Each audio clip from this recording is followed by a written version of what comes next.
Hello everyone, and welcome to our 10 minutes of hip mobility. Now if you drive a car, sit on the desk at work, or sit on your couch at home, chances are you've got tight hips. Tight hips can actually cause lower back and knee pain, so it's really important we open the hips up as much as you can.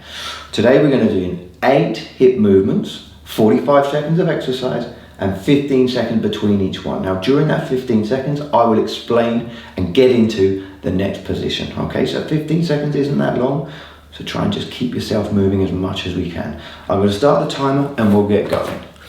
So our first one is called a 90-90. So with a 90-90, I want you to come down onto the floor, feet nice and wide, chest up, and we're going to drop the knees down to the side. Okay, make sure the knees are bent. We want a 90-degree angle at each knee. Are we ready? Off we go. Now you'll notice I've actually got my hands on the floor behind me. This just allows me to keep my chest up. Now if you're quite mobile through your hips, you could probably get away with keeping your hands off the floor and just placing them in front of you. Another trick, if you're a little bit tighter, is you can actually bring your heels in a touch on this one, and it just makes that a little bit easier. But we want nice wide positions, keeping that 90-90 position. You just slowly change between each one and try and lean forward a little bit every time. Down we go. That's it, just that little lean forward. You might find one side a little tighter than the other. Okay, in 3, 2, 1, we're going to go into what's called the world's greatest stretch. So we come up onto one knee. You can come up onto your toes if you like, but we're going to place the hand, right foot, left hand, right elbow will go down towards the floor and reach up. Off we go. Down, push that elbow down towards the floor, hold it for a second, come up, straighten that arm out, and back down again. We're staying the same side. After 45 seconds, we're going to change to the other side. Like I said, you can come up onto your toes if you like, and hold this position. That's entirely up to you. I actually feel a deeper stretch when I come down onto the knee. And I just push that elbow down. Really feel that tight. Hips opening up on this one. Oh, squeeze the shoulder blades together as you come back up. Coming up, squeeze, and back down again. Hold for a second or so, and then back down. Good, let's change to the other side. Same idea. So, this time for me, my left foot is coming forward, right hand is on the floor, and the left elbow is going to push down towards the floor. Are we ready? 3, 2, 1, let's go. Push down, hold, and reach up and squeeze the shoulder blades together. Come back down, push, and up. Come down. Each time, just hold for a few seconds, just to allow that stretch to come in a little deeper. So we want to try and keep ourselves moving just a little bit each time. A little bit further.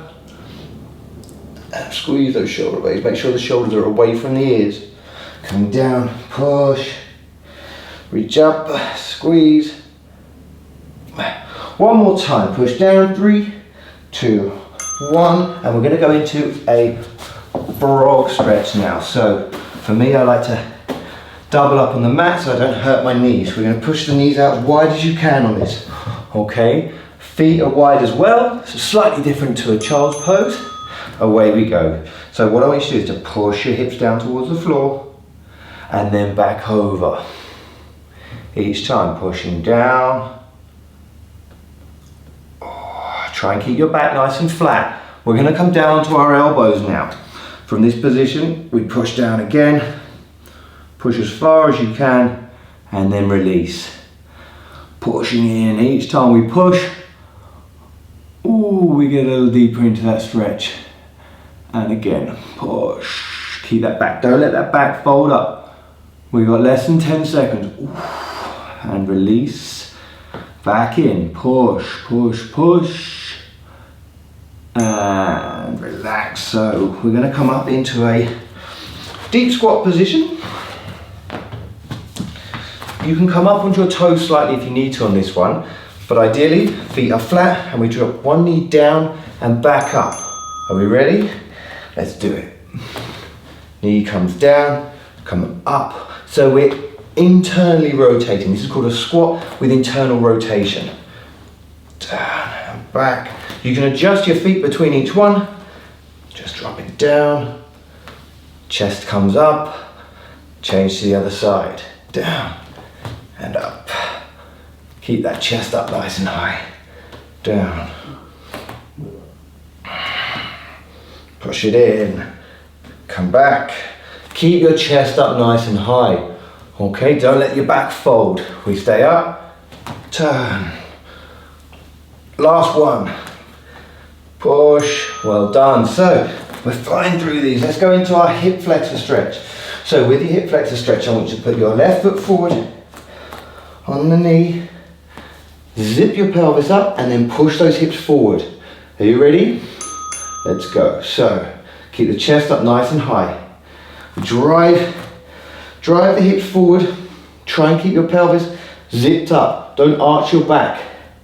We're trying to stretch through this hip flexor here. Now, what you can do, once you've found your stretch, clasp your hands together and we're going to reach up. Squeeze the shoulder blades. And that will just help to increase the intensity. If you want to increase the intensity some more, you can tilt away from the side.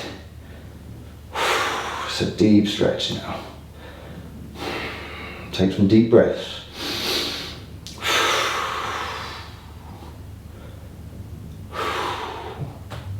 Push it forwards. Okay, so we're going to change to the other side. Come up. Find your position. That's it. Try and square off the hips as much as you can. Are we ready? Let's go. Push in. That's it. Head is up. Find that position. It takes a few seconds. Once we've found that stretch, clasp your hands together and we reach up. Squeeze your shoulder blades together. Just a nice, deep, intense stretch on those hip flexors. These are the ones that really get tight when you're sat down. They can really cause some problems. If you get lower back pain, it can actually be tightness in your hip flexors. A few more seconds, then we're going into a pigeon stretch, okay? So, coming down, we're going to place that left foot out in front. This is my worst one. So let's try and keep the foot and the knee at 90 degree, and then we're going to square off and away we go. So the fight is to try and keep that position. My left hip is the worst one. Going to allow that to come down a touch. Just bringing my chest up. Squaring the hips off as much as I can. Heads up. Chest high.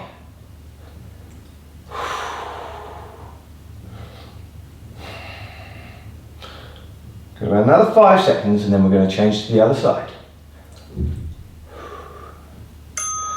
Okay, so come across, bring that leg back and try and square up the hips so we don't want to open the hips up. We're trying to close this side. Get that glute squeeze, okay? Stretching it out. Hold the back leg as straight as you can. Chest is up.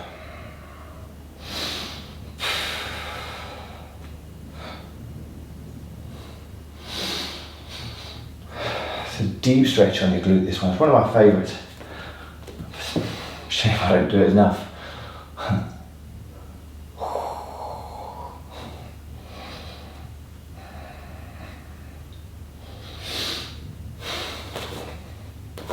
Try and push those hips down a little bit as I feel that stretch loosen off. I'm going to try and go a little deeper. Are we ready? Into our last stretch now. So I'd like you to come up. We're going to go into a deep squat hold and we're going to rotate our hand up into the air. So down nice and deep, elbows on the inside of the knee, and what we're going to do is reach up, hold this position. Are we? In we go. And then we change. We hold for about 3 or 4 seconds each side. And change. Try and keep your feet flat as you do this one. A little raise isn't too bad. You're pushing with the elbow on the inside of the knee. You're making sure that that does not rotate in, because this is easy. We want to try and push that knee out. Big rotation. Last one. We're going to hold this one to the end now. And rest. Fantastic. Well done, everyone. This one is so important to do, particularly if you've been doing my high intensity workouts. Guys, enjoy the rest of your day. Thank you so much for joining me. Don't forget to like and subscribe. Cheers.